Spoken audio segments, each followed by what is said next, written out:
इस वीडियो में हम पढ़ेंगे लिमिटेशन ऑफ इंस्टीट्यूशनल फाइनेंस। और इसके पहले हमने पढ़ा था सोर्सेस ऑफ एग्रीकल्चर फाइनेंस, जिसमें हमने इंस्टीट्यूशनल क्रेडिट और नॉन इंस्टीट्यूशनल क्रेडिट पढ़ा था। तो अभी हम पढ़ेंगे जो इंस्टीट्यूशनल क्रेडिट था और इंस्टीट्यूशनल फाइनेंस था, उसके लिमिटेशन क्या है। जैसे कि हमने पढ़ा था, इंस्टीट्यूशनल जो फाइनेंस है, जो फाइनेंशियल इंस्टीट्यूशन है, वो बहुत ही ज़्यादा सिग्निफिकेंट रोल प्ले कर रही है क्रेडिट देने के लिए। मतलब नेशनलाइजेशन के बाद जो कमर्शियल बैंक थी वो काफ़ी ज़्यादा एफर्ट लगा रही थी एग्रीकल्चर सेक्टर को क्रेडिट प्रोवाइड करने में। और भी बहुत सारे डेवलपमेंट सेक्टर को लेके बहुत सारी क्रेडिट प्रोवाइड करी थी माइक्रो लेवल पे और मार्जिनल और स्मॉल फार्मर को। बट ऐसी बहुत सारी लिमिटेशन है और जो बताती है कि जो इंस्टीट्यूशनल फाइनेंस है वो उतनी सक्सेस नहीं हो पाई, उतनी पॉपुलर नहीं हो पाई कुछ लिमिटेशन की वजह से। तो वही हम लिमिटेशन इसमें पढ़ेंगे। फर्स्ट लिमिटेशन क्या है? फॉर्मेलिटीज़। देखो, इंस्टीट्यूशनल फाइनेंस है और क्योंकि ये इंस्टीट्यूशनल फाइनेंस है तो गवर्नमेंट के रूल्स एंड रेगुलेशन के अंडर है।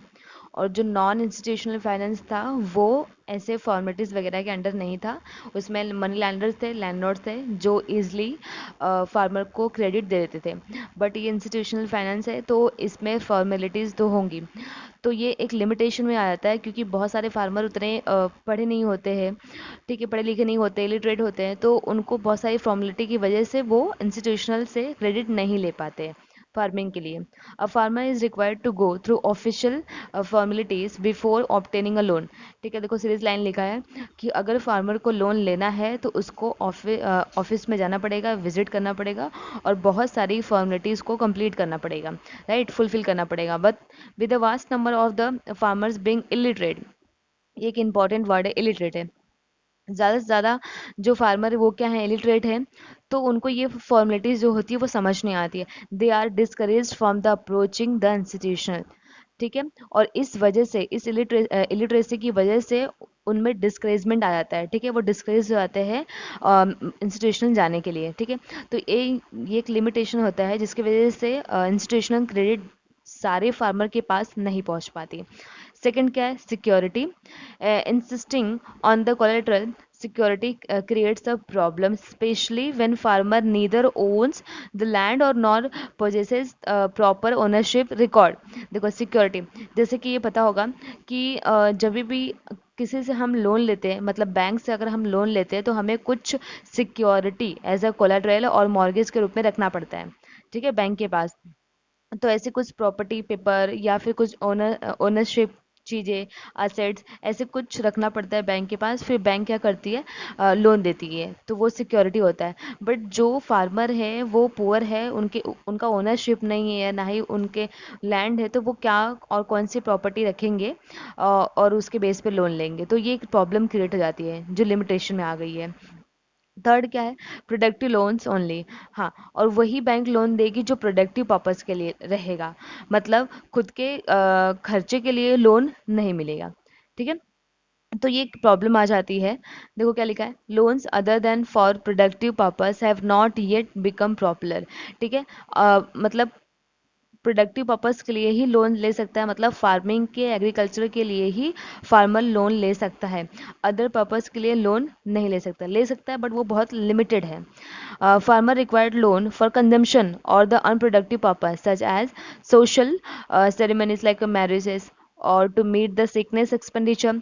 फार्मर को प्रोडक्टिव पर्पस के अलावा अनप्रोडक्टिव जो पर्पस होते हैं उसके लिए भी उसे लोन चाहिए होता है, बट फाइनेंशियल इंस्टीट्यूशन जो है वो नहीं प्रोवाइड करती।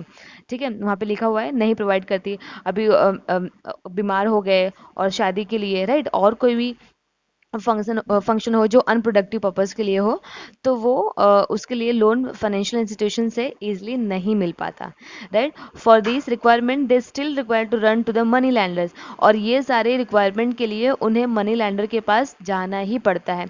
मनी लैंडर क्या होता है? नॉन इंस्टीट्यूशनल फाइनेंस होता है, ठीक है, जो बिना किसी रूल्स एंड रेगुलेशन और बिना किसी फॉर्मेलिटी के लोन इजिली प्रोवाइड करता है फार्मर को। तो फिर अगर ये सारे एक्सपेंडिचर के लिए फार्मर को मनी लैंडर के पास जाना ही है, एक्सप्लॉयटेशन होना ही है, फिर इंस्टीट्यूशनल का होने का क्या फ़ायदा। ठीक है, तो ये लिमिटेशन में आ गया। फोर्थ लिमिटेशन क्या है? पॉलिटिकल इंटरफेरेंस, देखो पॉलिटिकल इंटरफेरेंस होने की वजह से भी ये जो फाइनेंशियल इंस्टीट्यूशन है वो उतनी पॉपुलर नहीं हो पाई, उतनी क्रेडिट और डेवलपमेंट नहीं कर पाई।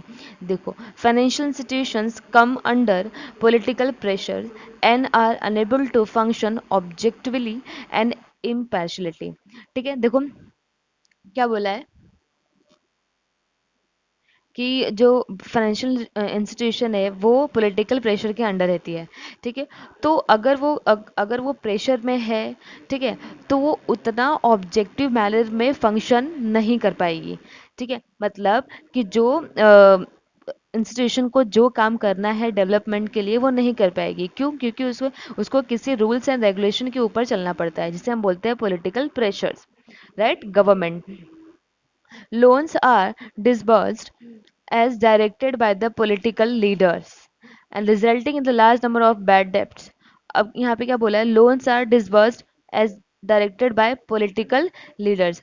जो पॉलिटिकल लीडर्स बोलेंगे कि कितने क्वांटिटी में लोन जाना चाहिए, कितने अमाउंट में जाना चाहिए और कितना डिसबर्स, कितना रिटर्न आना चाहिए, ये सारी चीज़ें पॉलिटिकल लीडर बताता है। ठीक है, डायरेक्ट करता है and resulting large number of bad डेब्ट। और ये सारी चीज़ों की वजह से क्या होता है कि बैड डेब्ट्स आ जाते हैं।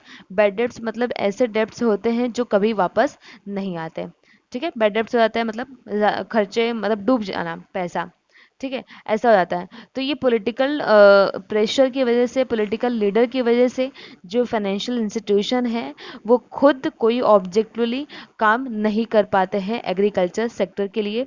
ये बहुत ही बड़ी प्रॉब्लम है जो लिमिटेशन में आ जाती है। और इन सारी चीज़ों की वजह से, इन पॉलिटिकल प्रेशर की वजह से एग्रीकल्चर और फार्मर को फाइनेंस नहीं मिल पाता। ठीक है, तो इसलिए क्या बोला है, पॉलिटिकल इंटरफेरेंस के ये लिमिटेशन में आया है।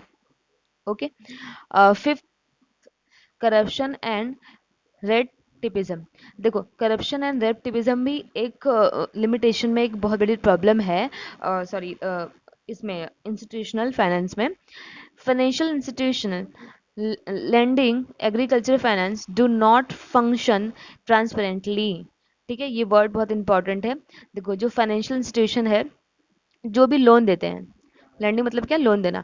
जो भी लोन देते हैं एग्रीकल्चर फाइनेंस को, वो जो भी फंक्शन करते हैं ट्रांसपेरेंटली नहीं करते।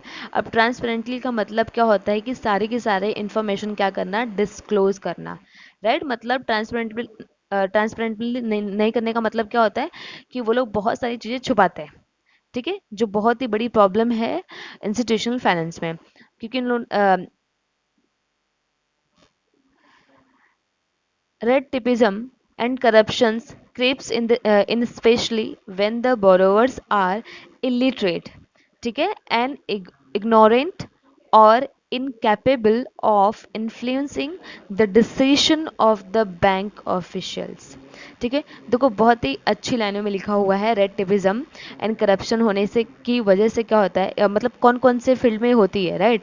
क्योंकि क्या होता है, देखो रेड टिपिज्म क्या होता है कि जब कोई रूल्स एंड रेगुलेशन फॉलो नहीं करता है और किसी को एक्सप्लॉइट करता है। ठीक है, एंड करप्शन मतलब पता है, creeps in especially when the borrowers are illiterate. देखो ये लाइन जो लिखी है, ये चीज़ें कब होती हैं? करप्शन एंड रेड टिपिज्म कब होता है? जब बोरोवर्स क्या होता है? इलिटरेट होता है। क्या होता है? इलिटरेट होता है, मतलब पढ़ा लिखा नहीं होता है।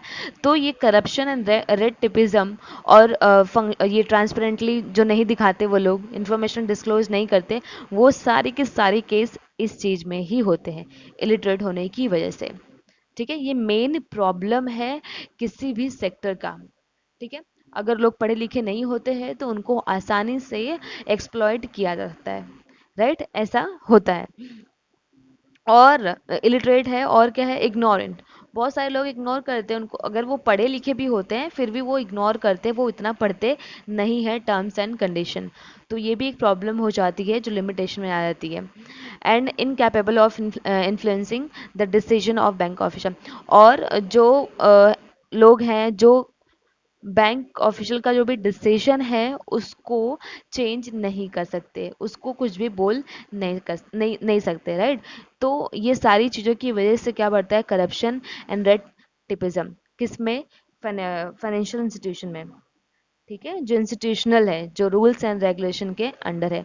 बट ये सारी प्रॉब्लम जो है वो नॉन इंस्टीट्यूशन के अंडर नहीं आती है। उसमें भी बहुत सारी प्रॉब्लम होती है कि ज़्यादा इंटरेस्ट रेट बढ़ा देते हैं और प्रॉपर्टी ले लेते हैं, राइट। बट वो लोग ईजिली कैश ले लेते हैं लैंडलॉर्ड से, ठीक है।